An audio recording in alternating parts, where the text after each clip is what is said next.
ప్రభునందు ప్రియులారా, ప్రభు నామమున మీకు వందనములు. ఈరోజు దేవుని యొక్క వాక్య ధ్యానము ఇర్మియా గ్రంథము 3వ అధ్యాయము 22వ వచనము. భ్రష్టులైన బిడ్డలారా, తిరిగి రండి, మీ అవిశ్వాసమును నేను బాగు చేసేదను. దేవుడి ఈ మాటలు దీవించి ఆశీర్వదించునుగాక. గమనించండి ప్రియులారా, ఏదేను తోటలో దేవుడు మంచి చెడ్డల తెలివినిచ్చే చెట్టు వేసి ఆ చెట్టు ఫలములు తినవద్దని, తింటే చనిపోతారని ఆదాము అవ్వలకు దేవుడు ఖండితముగా ఆజ్ఞాపించాడు. అయితే సాతాను హవ్వను చెట్టు ఫలములు తినేలా ప్రలోభ పెట్టినప్పుడు ఆ చెట్టు ఫలము హవ్వ కంటికి చాలా అందమైనదిగా, రమ్యమైనదిగా కనబడింది. ఒక్క క్షణము ఆలస్యము చేయకుండా చెట్టు ఫలము కోసుకొని తిని చావును కొని తెచ్చుకుంది.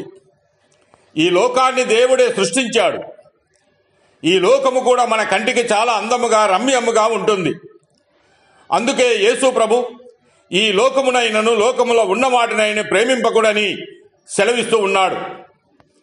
ఎందుకంటే ఈ లోకంలో స్నేహము దేవునితో వైరమని మనం గమనించాలి.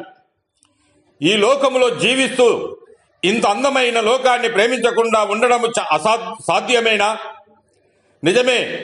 ఈ లోకాధికారి అయిన సాతాను యేసు ప్రభును శోధించే క్రమంలో ఈ లోక రాజ్యాలన్నిటినీ, వాటి మహిమను ఆయనకు చూపించి, నీవు సాగిలపడి నాకు నమస్కారం చేసిన ఎడల వీటన్నిటినీ నీకిచ్చెదరని యేసు ప్రభుని మభ్యపెట్టడానికి ప్రయత్నించింది.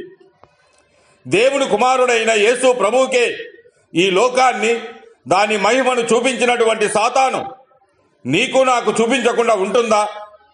కాకపోతే సాతాను పెద్దగా కష్టపడకుండా మనమే లోకానికి దాసులమైపోతూ ఉన్నాం. ఈ లోకభోగము, విలాసవంతమైన జీవితము కోరుకునని వాళ్ళు ఉంటారా? ఇంద్ర భవనం లాంటి ఇల్లు, కార్లు, ఖరీదైన బట్టలు, బంగారు నగలు, ఇలాంటి మహిమనే కదా మా మానవుడు కోరుకునేది. ఇలాంటివే ప్రభు అయిన యేసుక్రీస్తు కూడా చూపించింది. అయితే ఆయన వాక్యము ద్వారా సాతానుని ఎదుర్కొన్నాడు. మనము మాత్రమే ఈ లోక మహిమ కోసము దేవుని వాక్యాన్ని వదిలిపెట్టి సాతానికి బానిసలుగా బ్రతుకుతూ ఉన్నాం. ఏదేను తోటలో దేవుడు వేసిన మంచి చెడ్డల తెలివినిచ్చే అందమైన, రమ్యమైన పండు చూసి హవ్వ ఎలాగూ మోసపోయిందో మనము కూడా ఈ లోక మహిమను చూసి మోసపోతూ ఉన్నాం. పండును ఆశించి ఆదాము హవ్వలు దేవునికి ఎలా దూరమయ్యారో, ఈ లోక భోగమును ఆశించి మనము దేవునికి దూరం అవుతూ ఉన్నాం. అందుకే దేవుడు అంటూ ఉన్నాడు, తిరిగి రండి అని పిలుస్తూ ఉన్నాడు.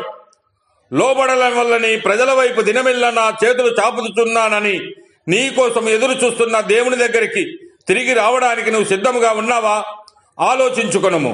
దేవుడు మిమ్మల్ని దీవించి ఆశీర్వదించునుగాక.